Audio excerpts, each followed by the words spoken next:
Welcome to one of our artist conversations hosted by Sheba Arts as part of our Celebrating Diversity Festival. I'm joined by Maryam Alsaeid. Maryam is a poet and spoken word artist based in Manchester. For the Celebrating Diversity Festival, Maryam's written The Longing Song, which is a really powerful poem which tells the story of a refugee's journey.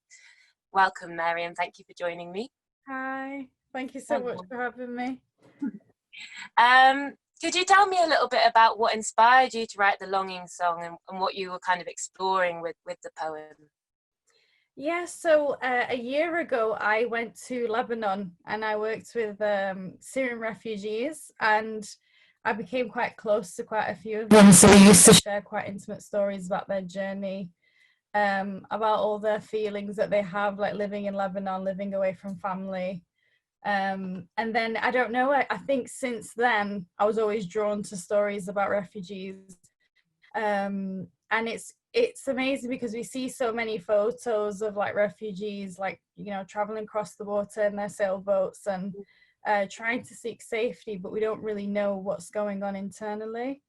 And it's very easy to just kind of see the numbers but not actually realize that everyone has a story.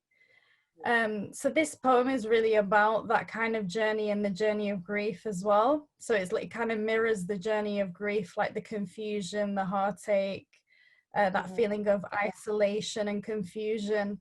So in many ways, like, people can relate to this poem even if they haven't been through that particular experience. They've, like, I'm sure people have lost a loved one, or they've been through heartbreak, or they've lost a job or identity or whatever it is.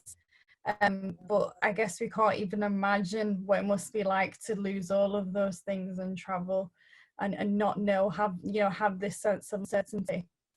So there's a lot of imagery in there that relates to grief and these kind of emotions, and it's just something I kind of I had in my mind when I saw this about me create this story.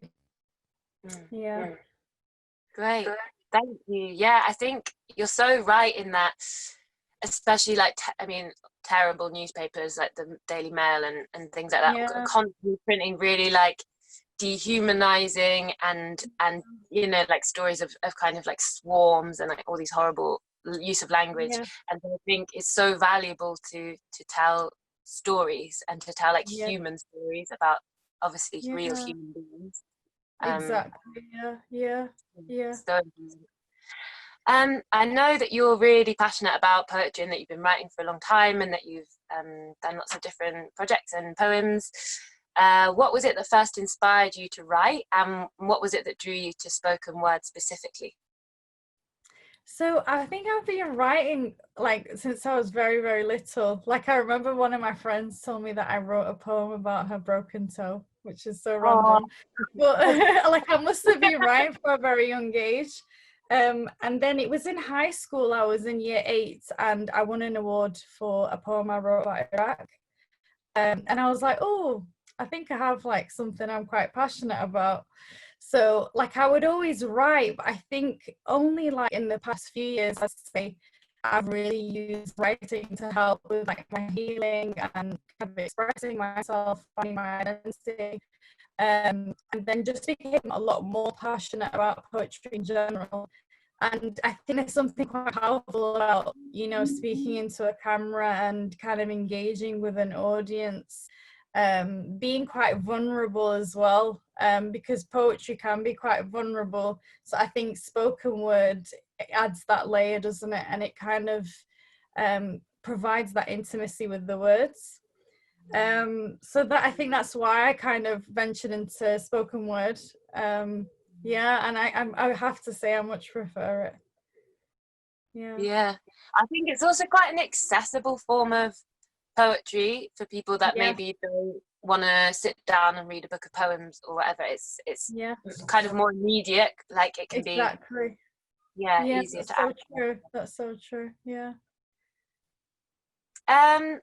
We're hoping that one day lockdown will end completely, even in Manchester. When it does, what are your hopes for like a post-COVID world, as an artist, but also obviously as a person? This is a really good question. Well, I think personally, like this whole phase of lockdown and, all the uncertainty around this time has really helped people go inwards.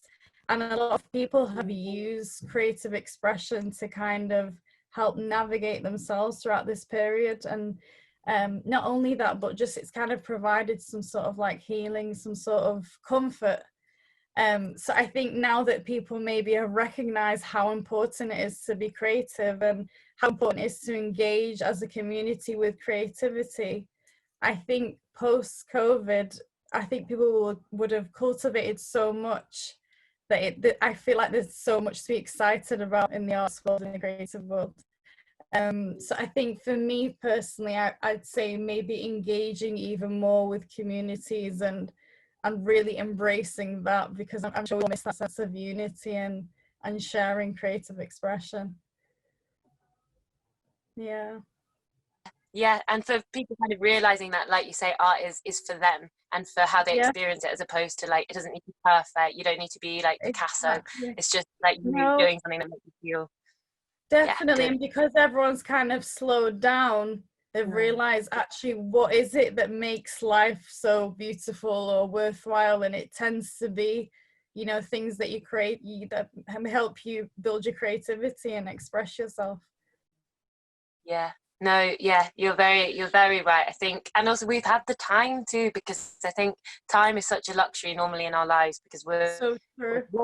always very busy, and to have that space to be creative is a real luxury, and it shouldn't be, but it is. So it's great that we exactly.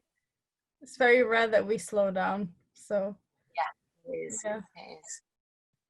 Great. Thank you so much for talking to me, Maryam. You're welcome. Thank you so much for having me. Enjoy the rest of your evening. Oh, thank you, love. Take care.